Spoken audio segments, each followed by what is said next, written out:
called on people to go there on January 6th. We know that he told them to go wild.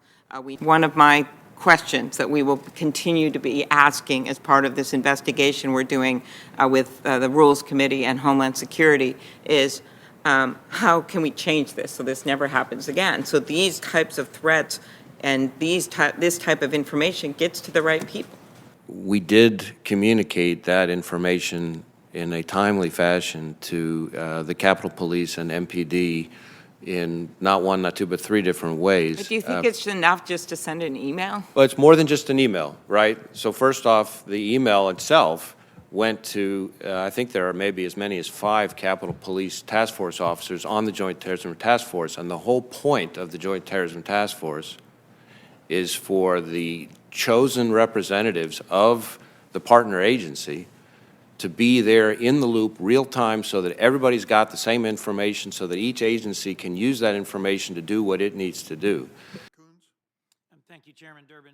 Director Wray, welcome. Thank you. Has there so far been any evidence that the January 6th riot here, the insurrection, was organized by people simply posing as supporters of President Trump's? We have not seen any evidence of that, certainly at this Is there stage. any evidence at all that it was organized or planned or carried out by groups like Antifa or Black Lives Matter? We have not seen any evidence to that effect thus far in the investigation. And is there any doubt that the people who stormed the Capitol included white supremacists and other far-right extremist organizations? There's no doubt that it included individuals that we would call militia violent extremists, and then in some instances, individuals that were racially motivated violent extremists who advocate for, the superiority of the white race. But the militia violent extremists is probably at the moment trending the biggest bucket, if you will.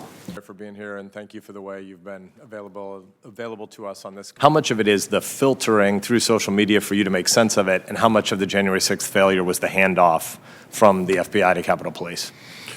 Well, Senator, as I said, when it comes to the handoff, a lot of the attention has really been about this Norfolk SIR, which I think I've talked about it at some length, where we provided the information to our partners in 3 different ways. And as it was, the information was raw, uncorroborated information at the time, certainly.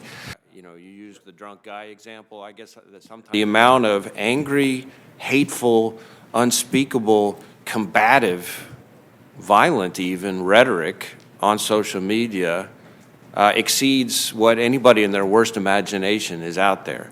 And so trying to figure out who's just saying, what we ought to do is X, or everybody ought to do X, versus the person who's doing that and actually getting traction and then getting followers. And of course, that's assuming they're not communicating through encrypted channels about all that stuff, is one of the hardest things there is to do in today's world with the nature of the violent extremism threat we face.